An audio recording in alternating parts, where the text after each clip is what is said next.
RealTalk USA. Hello everyone, this is our weekly show, RealTalk USA on 105.3 Afro FM, and it's me, Yuel Salomon, with Ms. Gawatadis. Hi, Ms. Ki. Good afternoon to all our listeners out there. Good afternoon, Yuel. Thank you for joining us on RealTalk USA. We have three guests with us today. Our regular listeners might remember Deputy Chief of Mission of USAU, Ms. Jessica Davis-Barr, from previous segments of the show. She's with us again today, along with two very bright, dynamic young African leaders who just returned from the United States from a Mandela Washington Fellowship program they attended this summer. They are Mr. Sem Mandela Uutoni and Ms. Linda Etta. Welcome to you all, and thank you for coming in to share your thoughts with us and our listeners on RealTalk USA. Thank you. Let's begin with a round of introductions. I'll begin with Linda. Could you tell us a little bit about yourself, where you're from, what you studied, what you do? Okay, thank you very much. I'm Linda Etta. I'm from Nigeria, but presently I live in Ethiopia as I work with the African Union Commission. In my role at the African Union, I work on a continental project that is supposed to monitor the environment, the marine and coastal area, and the natural resource areas. Professionally, I'm a maritime expert, and it's been fun working with this program. And the project is supposed to last till 2020 across all of Africa. Yes, thank you. Thank you. And let me ask you the same question, Sam.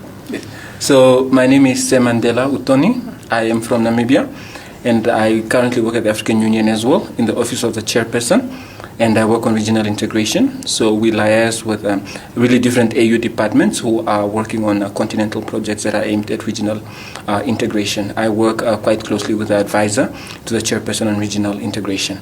And my academic background is in regional and rural development. Great. Just so our listeners have an idea of who Yuel and I have sitting with us, could you both tell us how old you are? Because you sound very mature, and I don't think our listeners know how young you guys are. I'm 29 years old. I'm 24 years old. See what I mean? Jessica, over to you. Hopefully you're not going to ask me that same I'm the Deputy Chief of Mission of the United States Mission to the African Union. I have been supporting Ambassador Mary Beth Leonard in leading our mission to the African Union, the first mission uniquely dedicated to the African Union now for the past 2 years, and have had wonderful experiences working here in Addis Ababa with this amazing African Union, but most amazingly the people inside. And it's just really an honor to be around this youthful greatness with Sem and Linda, and to really have the opportunity to share with the listeners the amazing work that these two are doing, really as representatives of the now 3,700 young people from across Africa who have served as Mandela Washington Fellows. And we are extremely proud of who they are and the work that they have done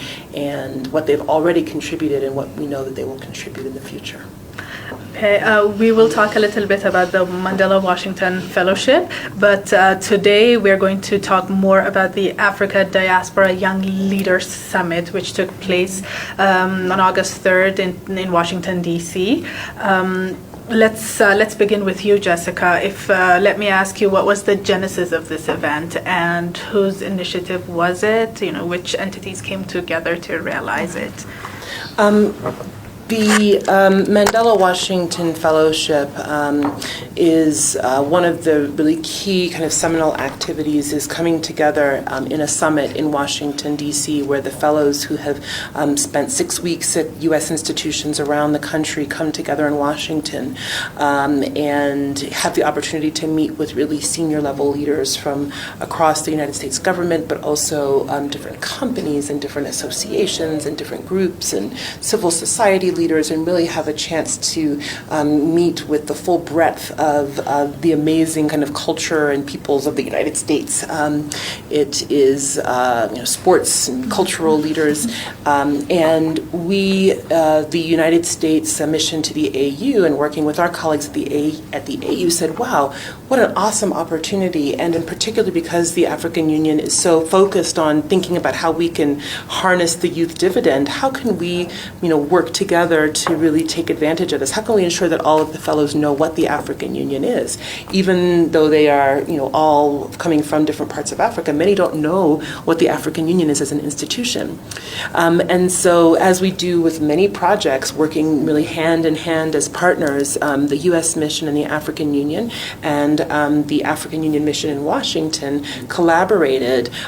So thinking across, thinking really creatively, and thought about putting this Diaspora Summit together. And so it was basically the thought of helping to build these networks among these amazing Mandela Washington Fellows and ensuring that they were having the chance to meet their counterparts in the African diaspora. And when you think about the value and the strength of the African diaspora, and in particular when you think about the historical links, very long historical links, and also more recent historical links between the continent and its diaspora in the United States, how can we really imbue that history and make it relevant and current for today in a way that will continue to benefit the AU and the United States? And so kind of that was the genesis and the ideas behind this summit. And so the U.S. Department of State, particularly the Africa Bureau and our colleagues in Washington, our AU colleagues in Washington, colleagues here in Addis Ababa,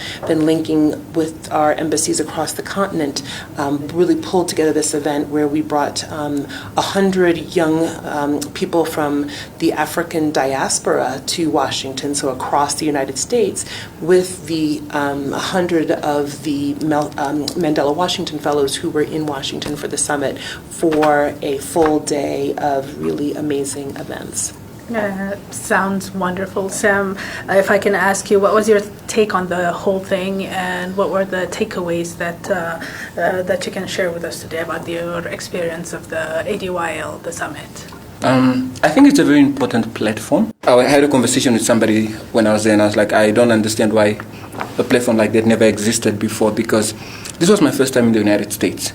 And what I noticed was there was such an eagerness from the people of African descent to contribute towards the advancement of the African continent. And I noticed that in Minnesota, where I was, and also in DC as well. So I think it was such an indispensable platform to bring together these people and see how we can really harness and leverage the different talents, the different resources, different networks that we have to kind of plow back to the continent. So my takeaway was really all these 100 odd people that I met from the diaspora that are all doing different things that I know I can reach out to at any moment. I know if I'm doing something that is related to media and I want to engage the US media, I know I met somebody who is doing that. Or if there's someone working on women empowerment on the continent and they want to see how they can liaise with someone in the US, I know I can connect them with someone. So I think establishing those links and those networks and seeing how we can collectively work together towards the advancement of the continent. And Linda, do you have similar thoughts or any additional?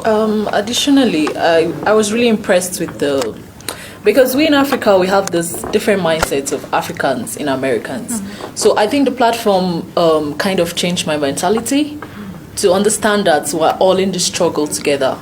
Developing continental African problems is Africans of wherever they are, if they're in diaspora. And also with what Sem said, the integration of business, different ideas, sharing of continent, as in it was all like a whole package put together in one day. So it was really good. And what do you see unfolding in the future as a direct result of this summit?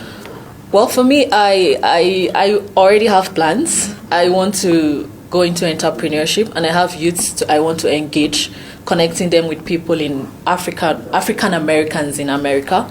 So I have plans to connect these youths who are into entrepreneurs, like sewing, local crafts and all of that, and how their businesses could be relatively interpreted in America.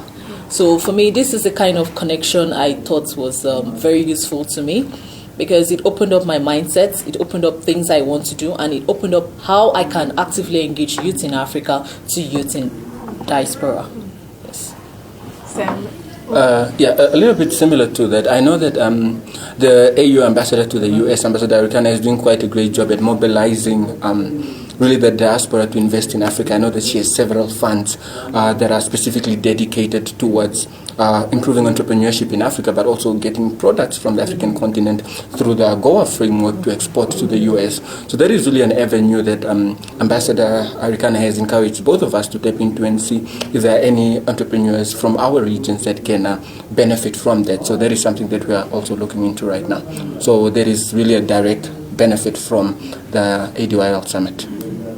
What was exciting about the summit is that you had young entrepreneurs, but then you also had more established business leaders there who were also, kind of sharing lessons learned. So it was almost this kind of multi-generational engagement. And so some of the more established business leaders were hearing these really new and interesting ideas from some of the young entrepreneurs just starting out. And then you also had some of the big companies like Chevron representatives and others, big American companies, Fortune 500 companies also there. So you had a really interesting mix. And it wasn't just in the business sector, but then you also had, and we had NBA players, so you professional basketball players, so you had this kind of also a panel about how you link sports and entertainment with Africans in the diaspora and on the continent, and so there's some really interesting linkages there. It was just extremely diverse and I think multi-generational. I wanted to highlight just one of the things that for me was really I think that really all of us kind of stood and applauded for Ambassador Arikana Chiambori Kwao. She said, we must tell ourselves once again that we are one people, one heart, one mind, one voice, one continent. And it was such an emotional kind of reminder of how linked we all are to one another, and how if we want to create the Africa we want, we need to, as Linda so rightly said, look at Africans across the entire planet. Because when you think about that network working together all in the same direction for common goals, it's incredibly, incredibly powerful. I want to talk a little bit about the Mandela Washington Fellowship itself. Let me, if I can start with Linda, if you can tell me a little bit about the fellowship, which institution you went to, what track you studied, and what new things you had from the experience. Okay, thank you. I went to the Florida International University in Miami, and I was in the public management track. So basically we're learning about public policy, public management, how to deal with people in the public sector. And one interesting thing that stood out for me was, and I forgot to mention, it was about how America system works. Mm-hmm. One interesting thing that stood out for me was in our respective African countries, we have different issues. So the American way of learning was a way to kind of, for me, integrate what I learned and apply it to the African setting. So it was seeing people from all these different sectors, the medical line. It was not just one-sided kind of profession. I come from a maritime background, but we had a chance to go to the courts. We had a chance to go to the hospitals. We had a chance to go to the tourism industry, the shipping industry. So it was a whole lot of things put together about the public sector, how to manage people, how to deal with things when you're presented in that situation. And for Florida, what really shocked me with Florida was the fact that they speak Spanish. I never expected that in America. I mean, I speak to someone in English and they reply in Spanish. It was culture shock for me. So, yes. And I forgot to mention the Miami Beach too was very interesting. Sem, where did you go in the U.S.? So likewise, I was in the public management track, and I was in the University of Minnesota in Minneapolis. Very different setting. Very different setting, entirely different. And so the institute was really, the ethos was really the same. Public management, really for public value. So how do we run our public institutions in a way that creates optimal value for the people that we are serving? And my approach to the entire institute was kind of in a way where I learn as much as I can, but I also share as much as I could, because I believe that the African continent has so much value. We have so many solutions as well.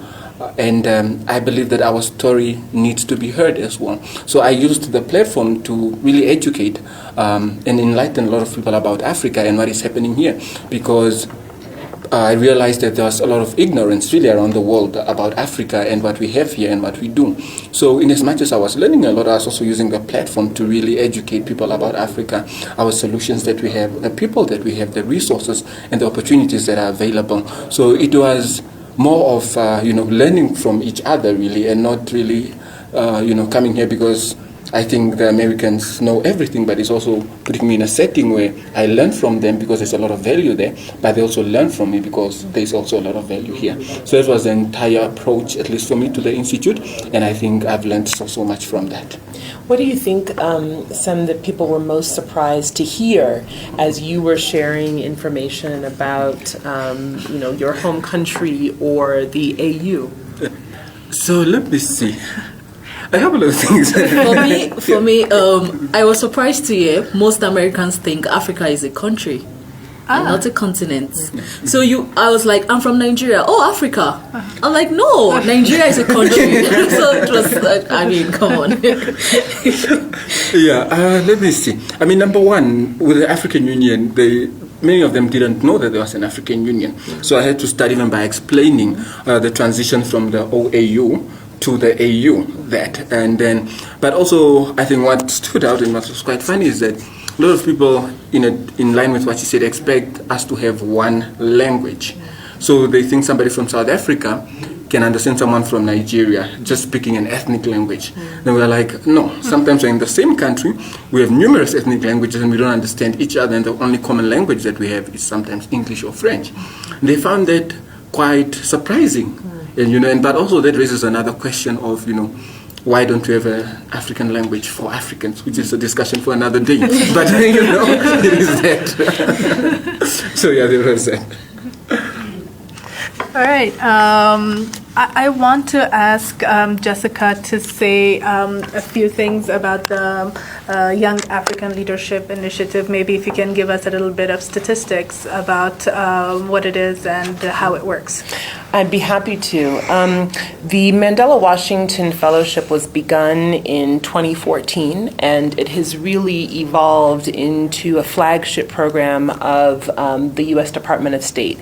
It is something that, kind of when it was envisioned, it was very much, how can we have a lot of contact kind of from a diplomatic level with heads of state, foreign ministers, which is wonderful. That's what my colleagues and I do. However, we were missing, a whole part of, people with whom we engage. And when you think about how the U.S. can have the greatest impact in our partnerships across the continent, I think it was really said we need to really focus on young people. And so in designing this program, the idea is to bring together young people so that they can meet one another in their home countries and then really network around the continent. It is designed for young people only between the ages of 25 and 35. I mean, the idea is that this is kind of like the sweet spot. I mean, we have, kind of some of the younger, really, really amazing dynamic people like Sem, who's 24, which we make exceptions for, when you're really, really incredibly special. We try to make sure that it's a diverse group, so we have quite a number of our fellows who have certain disabilities. 50% of our fellows are women, so we ensure that we have, excellent gender equality, gender parity, and what they do is in being selected for this fellowship, and I have to say it's an incredibly highly selective process. We've had, I think 220,000 young people across Africa have applied for this fellowship. We have been able to host 3,700 over the last few years. So this is an enormous network. While we are not able to give these fellowships to all 220,000, we do have different programs and projects to link them with activities in the region and in the home country, even if they can't go on the fellowship program. We also encourage the fellow alumni to return home, and in working with the U.S. missions in their home countries to establish alumni networks and to bring together some of the young people who might have the interest in the fellowship but who might not have had the opportunity to be selected that year. Each Mandela Fellow goes for a 6-week academic and leadership institute. So you heard from Sem and Linda the different places where they went. Then they have the Fellowship Summit. And so for 4 days, I think prior to our Diaspora Summit, they got together with just the Mandela Washington Fellows. And then they have professional development experience. So a smaller group of the fellows, 100 of them, will stay in the United States for an additional 6 weeks and work with different institutions to continue to hone their learning and to contribute. And then when they come back, as I'd mentioned, there's a lot of different ways in which we seek to continue supporting our fellows, encouraging them to build different structures, but then also working continuously with the U.S. missions. For example, USAU continues to engage with our fellows upon their return. We ensure that the African Union and leadership at the AU knows who our fellows are, invite them to the key events that we have, and make sure that they try to help open some of those spaces within the AU that have been, kind of a traditionally hard nut to crack, as you say, and ensure that the senior leadership knows that these are young people who have worked with us in the United States and now who have come back to continue to contribute, encouraging them to work with some of the AU youth volunteers as well. And so those are some of the ways that we continue to build on their experience. There's also reciprocal exchanges where young people from the United States will come to, in our case, the AU, but and then across the continent for all the other different missions. It can, again, kind of leveraging this amazing group of young people and ensuring that they have the chance to meet. Whenever we have kind of senior leaders, we always have kind of an event where we can bring the Mandela Washington Fellows together to have the chance to meet with, to learn from, and to share with senior leaders who come to visit as well. And so we continue those networks and those relationships because we know that these will be the future leaders of tomorrow. And so the more that we work with them during this time, a year from now or 10 years from now, they will have excellent relationships. We will have excellent relationships because it's really those kind of personal connections which are so important. And we see us kind of sowing the seeds for the future today with this fellowship. Great. Just one more information. Besides the public management track that you both went to, what are the other tracks in YALI? We also have a business and entrepreneurship and civic leadership as well. And so those are the three areas then? Those are the three kind of broad areas, but then every individual fellow has their unique perspective. So for example, as you heard Linda, she's a maritime expert kind of within the public management track. And so, kind of with the opportunity to think with these broader pillars, how do you then specialize in the very unique ways that they can contribute and that reflects their interests. Are there any ideas you want to share with us here on Real Talk that I haven't managed to ask? Anything that you want to say? So I think I value the fellowship very, very much because there isn't a platform like this. A platform that brings together young Africans who are all doing incredible things in their different countries. There isn't a platform like this. And it's such an indispensable and invaluable platform that I think I want to encourage really all the young people that are doing something in their community, because that's where it all starts. To be accepted, number one, you need to do something in the community. You need to do something more than just your job, or more than just studying. Yeah. You need to prove initiative, and so all the young people that are doing that in their communities, really around the African continent, that are interested in, number one, growing themselves, but also growing their initiatives through networking and through learning through different ways, to apply for this, because it's the only platform that I know of that brings all these young people together. And you have 6 weeks at an institute, which is such a long time.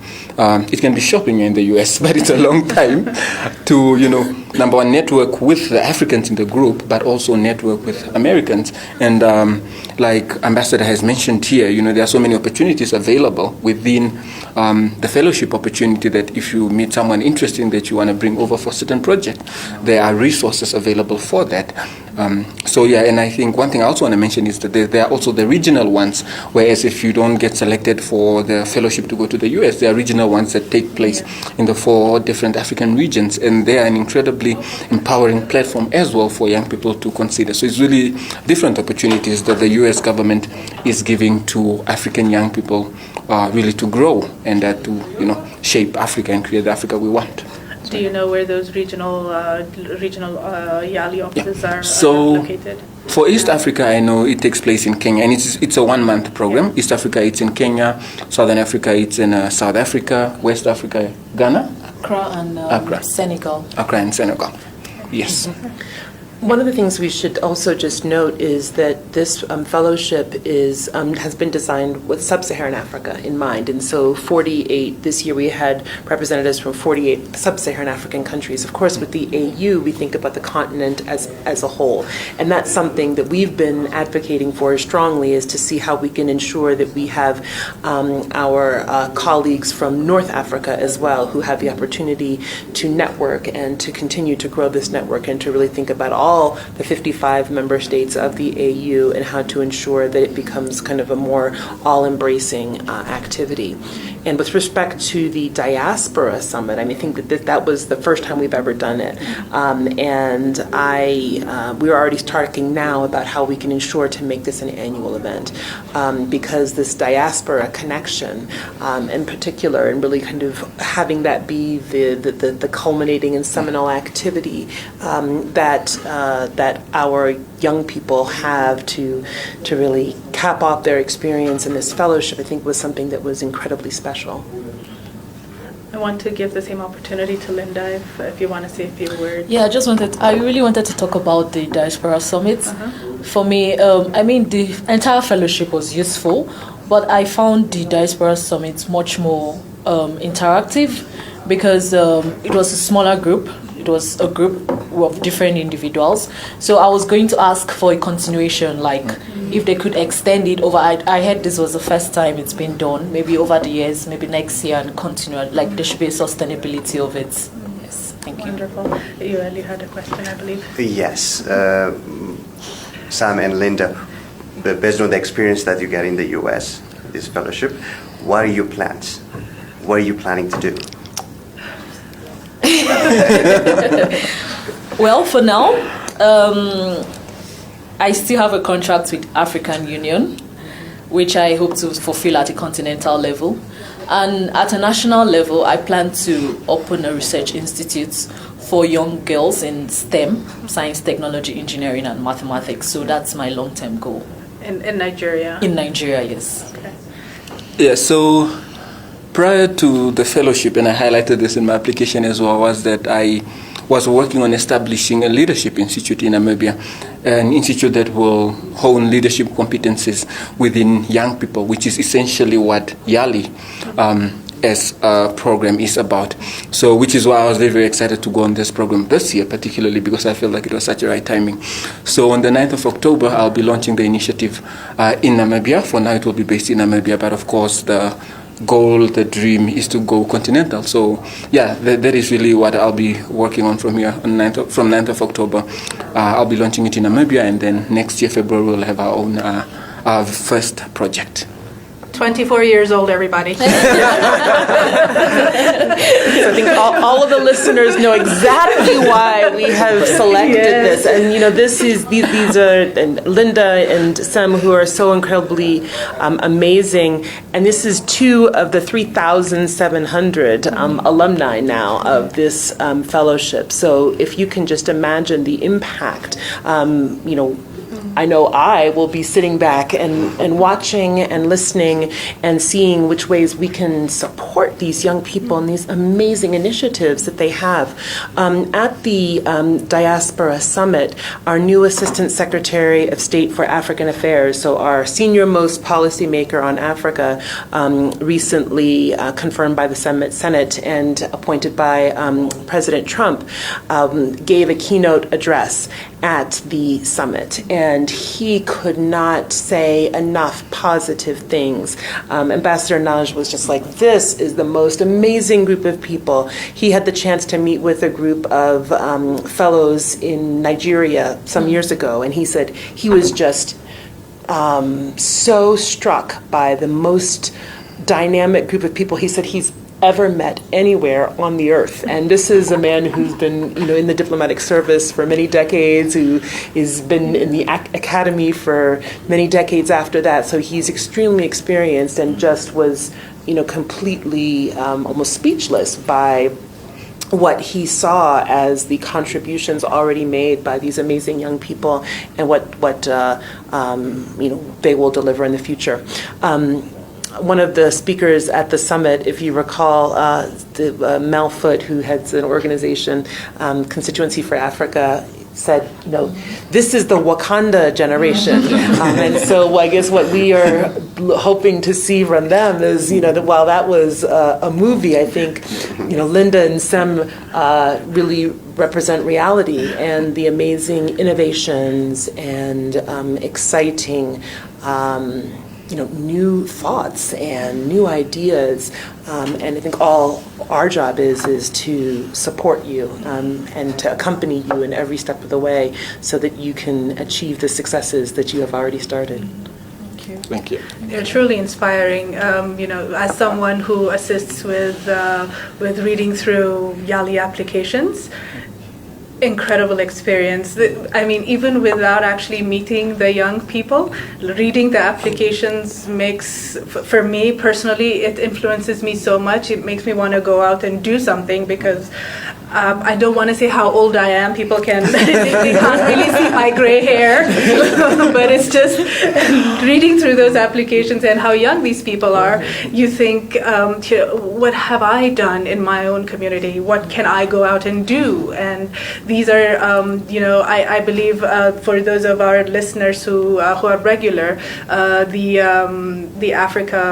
U.S. Africa Foundation, Development Foundation CEO and President C.D. Glynn had actually mentioned this network as one of the very solution-oriented and ready-made people that the U.S. also, as investors, can reach out to ensure that the local projects are carried through by local people. And one more information that I want to give out is there is a YALI website that offers free online courses on various topics. So those people who are interested, you don't have to leave home sometimes to actually get new ideas and see if you can learn a few things from the online courses as well.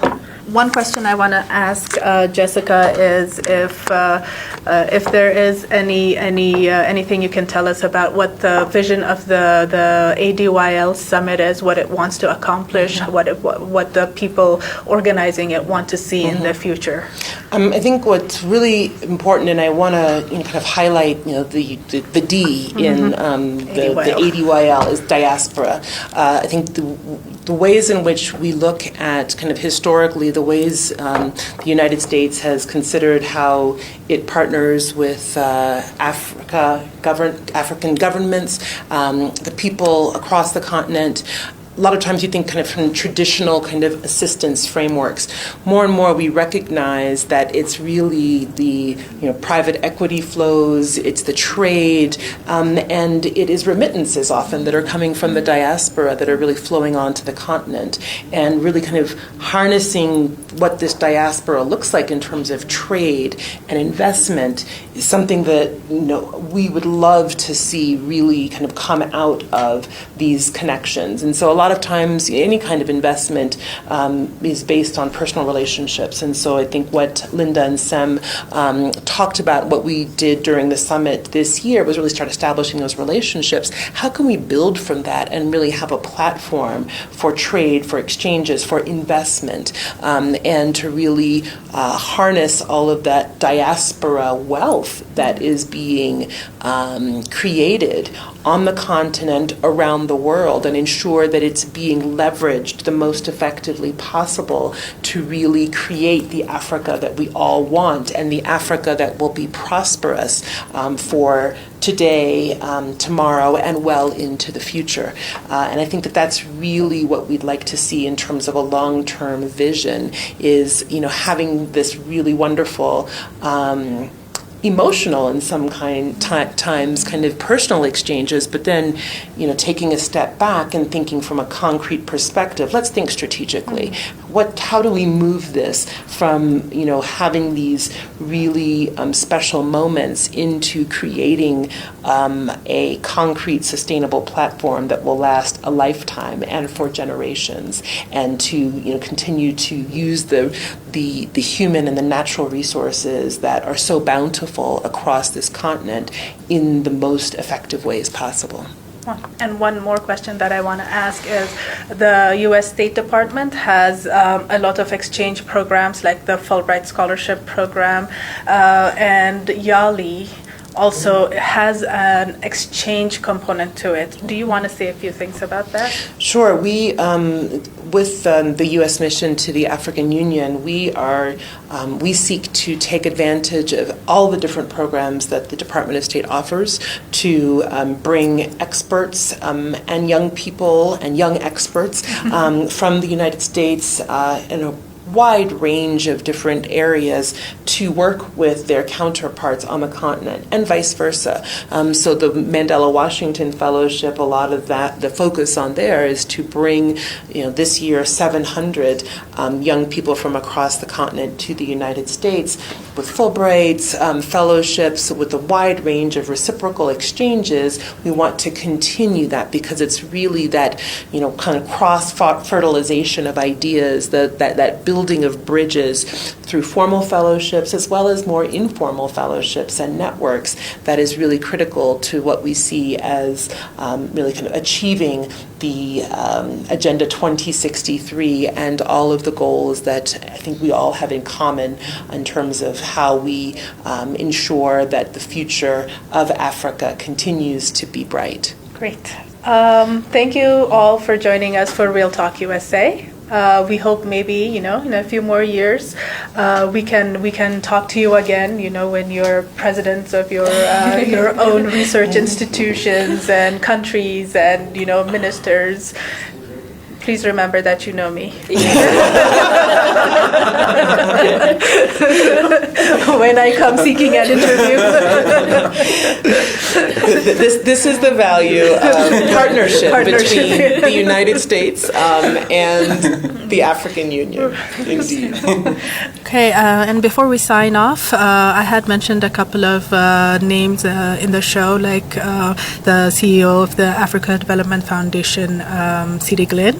And for those of you who missed it, you can find his interview on our Facebook page, www.facebook.com/USAU09. You can also follow us on Twitter. Thank you all for tuning in into 105.3 Afro FM and for listening to Real Talk USA.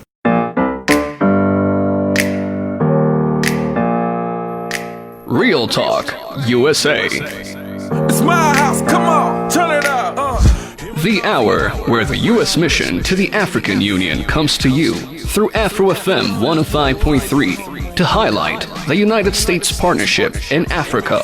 Current issues will be discussed. Guests will engage on a variety of topics ranging from politics to jazz. Co-hosted by AUL Solomon of Afro FM and Chris Mead of USAU. The show will air every Thursday from 5 to 6 p.m. Feel free to participate by sending messages to the USAU social media sites www.usau.usmission.gov or www.facebook.com/USAU and follow USAU on twitter.com/USAU.